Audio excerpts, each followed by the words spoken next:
Vous l'avez suivi dans ce reportage, les jeunes de l'association des scouts et guides du Congo ont eu droit à la visite d'exposition des œuvres du peintre écologiste Samuel Matoko. Au micro de Lux TV, ce dernier a esquissé des explications de certaines de ses œuvres suivies.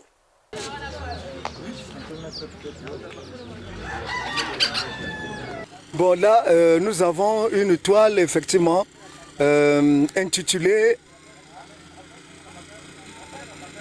La panique des singes. La panique des singes, de première vue, quand on ne vous explique rien, quand vous regardez, très souvent, les gens tombent dans le vulgourus de croire que j'ai voulu représenter les trois sages singes, ne rien voir, ne rien dire, ne rien entendre. Non, en écologie, on ne doit pas... comment? Non, non, non. Ça, c'est un désastre du concept de là où vivent ces primates-là, effectivement. Toute la forêt, donc la déforestation, là où il venait, il n'y a presque plus rien.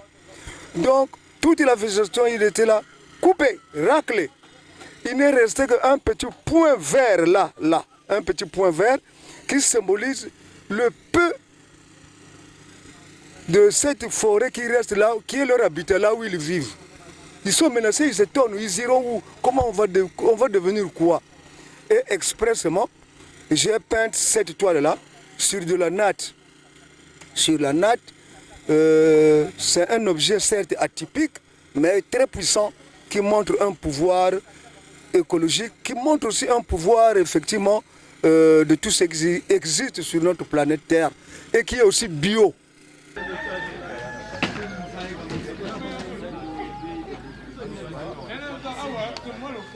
Ce pantalon, effectivement, c'est le pantalon de l'artiste brûlé par le réchauffement climatique. Comme vous verrez, là, j'essaie de représenter un soleil qui brille, qui a tout brûlé, effectivement. Et tout est presque brûlé. Et nous avons la hausse des températures qui va de 0,3 à 4,8 degrés Celsius d'ici à 2100. Franchement, si on ne fait pas attention. Et là, si ça arrive là, c'est invivable. Tu sais, quand on parle du climat, c'est déjà la température.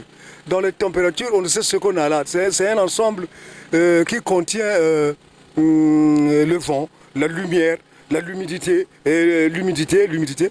Donc, toutes ces choses-là, s'ils ne sont pas regroupées, il n'y a pas la vie n'importe où vous serez. Donc, c'est pourquoi à la COP 21, il était décidé de maintenir effectivement le réchauffement climatique sous la barre des 2 degrés Celsius d'ici 2100.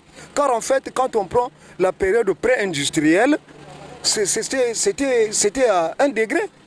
Là, nous sommes à 1,5. On va vers les 2 degrés. Donc, il faut le maintenir. Si on arrive aussi à 2 degrés là-bas, c'est dangereux. C'est pas possible. Donc, ce pantalon-là, c'est comme un baromètre qui nous montre l'évolution de notre climat